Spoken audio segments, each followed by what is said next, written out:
Do you really love illustration, but you wish there was a way to make money from your personal projects? Maybe you have creative ideas that don't quite fit in with your traditional client work, but you would still like to use it to grow your business.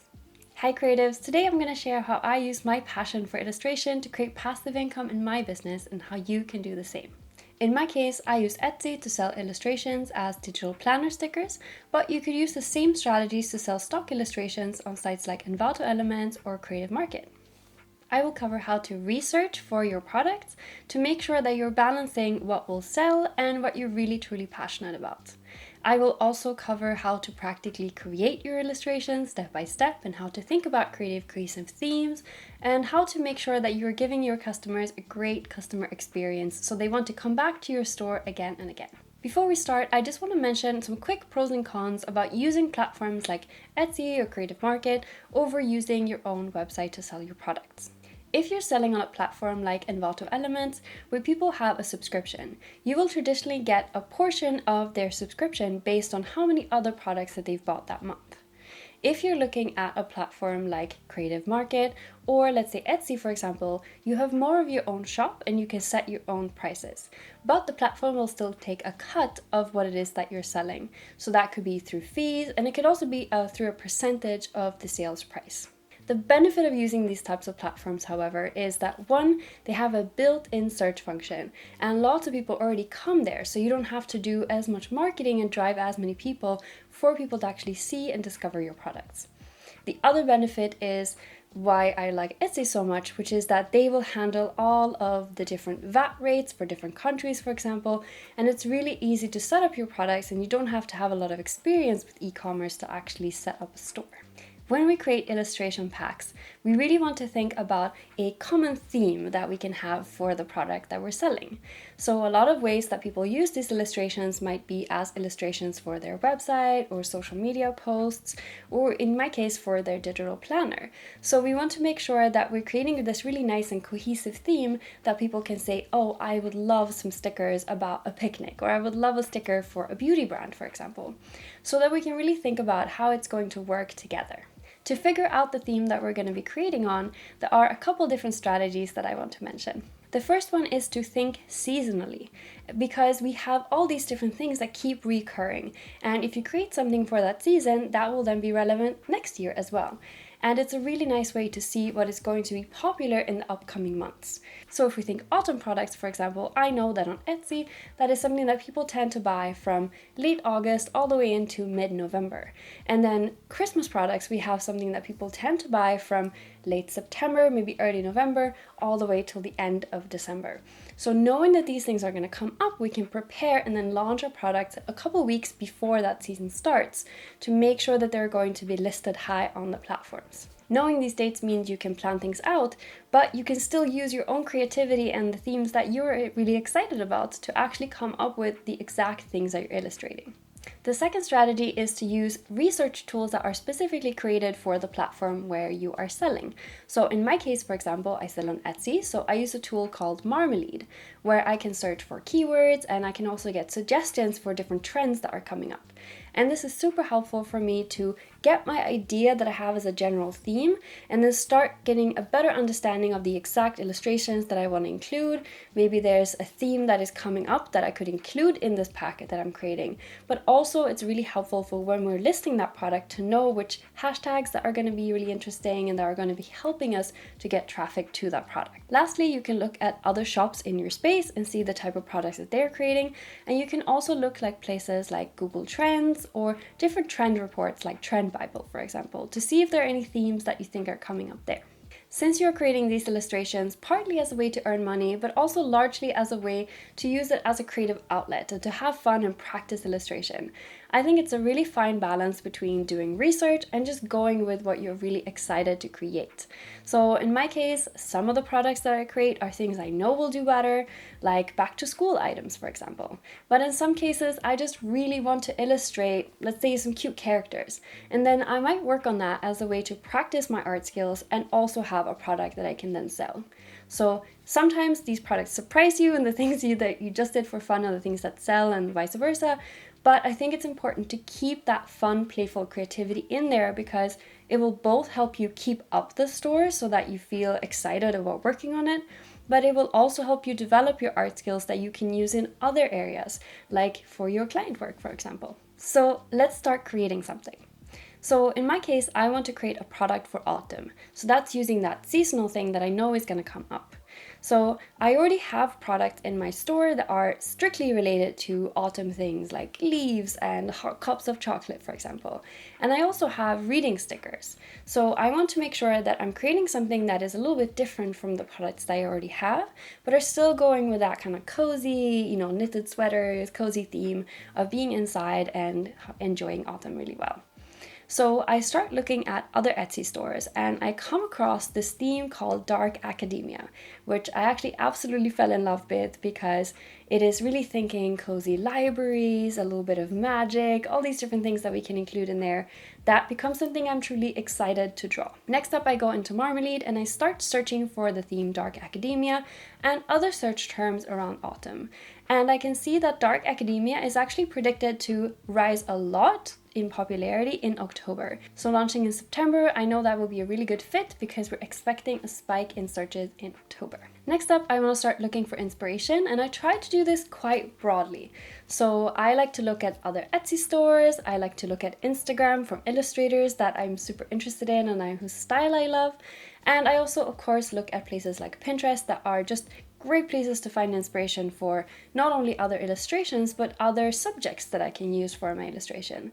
So I can start searching on themes like Dark Academia because that's the overarching theme, but then I might do things like cozy library or doing a little bit of magic or kind of laboratory bottles or things like that could fit into that theme that will give me a wider sense of inspiration. And I tend to follow the little tangents that I enjoy. So if I find some images, I really like the feature on Pinterest that you can see more of the same style, and I start just putting everything that I find that I enjoy into Milanote as a way to compile an inspiration board so that when I start sketching, I really have a place to draw inspiration from. The stickers that I sell, they come to the customer as PNG files. Both as PNG files in a folder and also PNG files put together in a sticker pack. But that means that I don't actually need to create vector files. However, if you are creating something like website illustrations, you might want to consider a different program besides Procreate that creates vector files, like Adobe Illustrator or Fresco, for example, where you can actually hand them a product at the end that they could customize, maybe change the colors to fit their brand better. So consider what the end product is going to be, and that is going to dictate the medium that you need to work in. So let's start sketching. At this stage, I am trying to be really free and just coming up with what the different stickers should be. I think it's always a good idea to try to keep the complexity of the illustrations quite consistent so that, of course, you could have some that are really small and some that are a little bit bigger, more feature like hero images, but I think it's a good idea to try to make sure that they all look good together. So what I tend to do is I tend to sketch all of my different ideas all on the one artboard just to get an idea that they're going to be similar in complexity, work well together, I'm not repeating too many themes. And once I have all of those illustrations together, I can get an overview and see if anything is missing.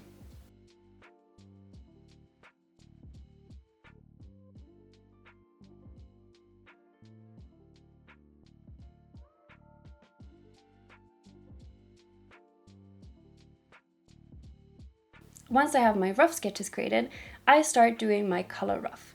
And this is where I create a color palette and then I take those colors and lay them out on top or underneath my sketches, just so I get a rough idea of what colors I'm going to use for each area. And this has two purposes. The first purpose is that I'm making sure that the color palette is going to look nice together and that all of the illustrations are using colors in a balanced way. So it's not two illustrations that are very pink and two that are very green, but that I'm using the illustrations in a nice way so that all of the illustrations look like one cohesive pack. The second reason is just that I really enjoy the drawing stage a lot more when I don't have to think about what colors to use. So having this color rough means that I can always just refer back to it and I don't have to consistently think about what colors that I'm using as I'm drawing. So I can listen to an audiobook, I can watch a show and just really enjoy this as a passion project that I have a really nice time with. Now that I have the sketches ready and the color palette, I start creating each individual illustration. So the way I tend to do this is I add the illustration sketch to a new layer, and I start by creating a nice, neat version of that sketch, just to make sure I've laid out all of the different details, and I make sure that the illustration looks exactly the way I want to before I start creating color. I use the different layers to make sure that I'm having control over how I'm going to be able to add shadows and layers, so that I make sure that all the details are easy to remove and add in as I'm working on the illustration. I want to make sure that I can repurpose the illustrations for other applications, like in my case, I do phone wallpapers, or sometimes I do calendars and things like that. So I want to make sure that the images are not going to be pixelated as I rescale them.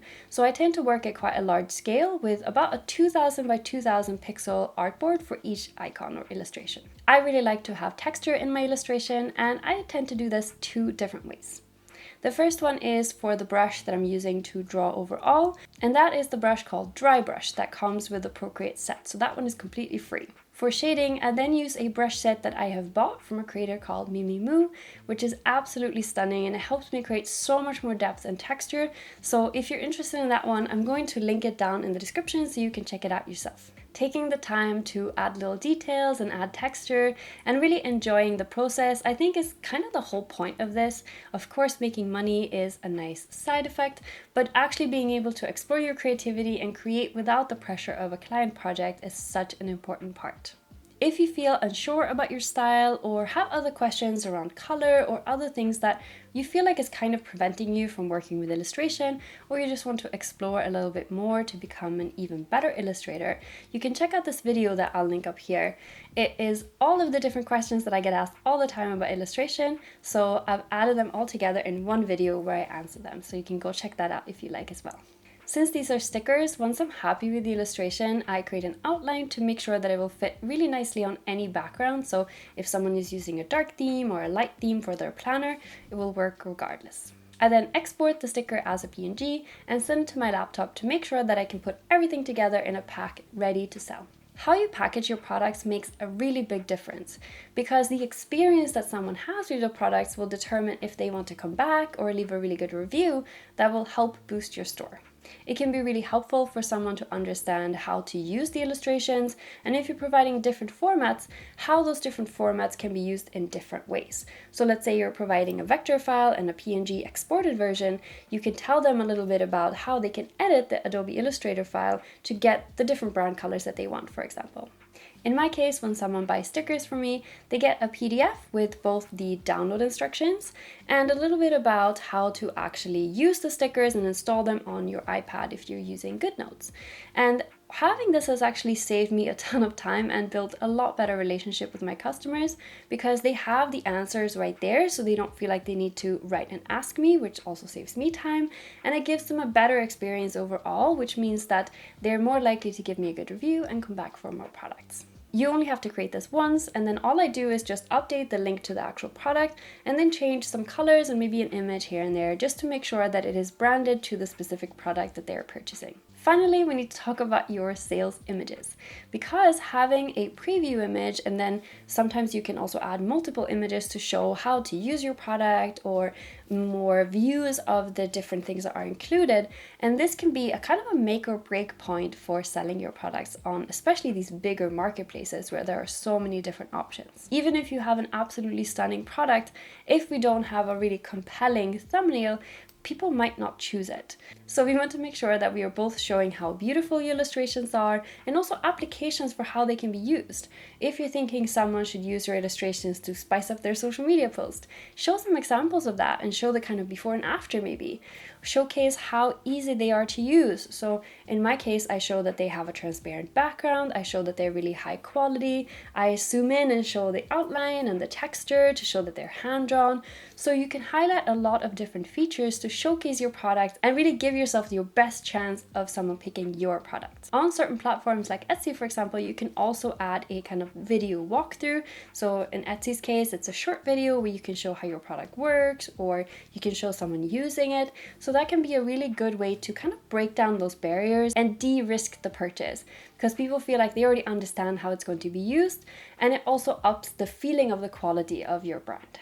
I really hope this sparked some creativity, that you feel super excited to illustrate, and that you're curious maybe about testing this out. So if you're creating a store, maybe if you've already started one, I would love to hear about it in the comments. What's your experience been? What kind of products do you want to create? So please let me know down in the comments. Regardless of the type of products that you want to create, remember that part of the process is to just enjoy illustration, and regardless of how many you sell or don't sell, you're going to improve your art style, you're going to become a more confident illustrator, and you can translate that to other projects as well. So you can add it to your portfolio, and in my case, for example, I've even used it for a lot of client projects to take and bring that style that I've developed from my products that I've created over to actual client projects who've seen it and who are super excited to use it. So there's so many benefits to creating digital illustrations and just working on your art style in general. Thank you so much for watching. Good luck with your projects and see you next time.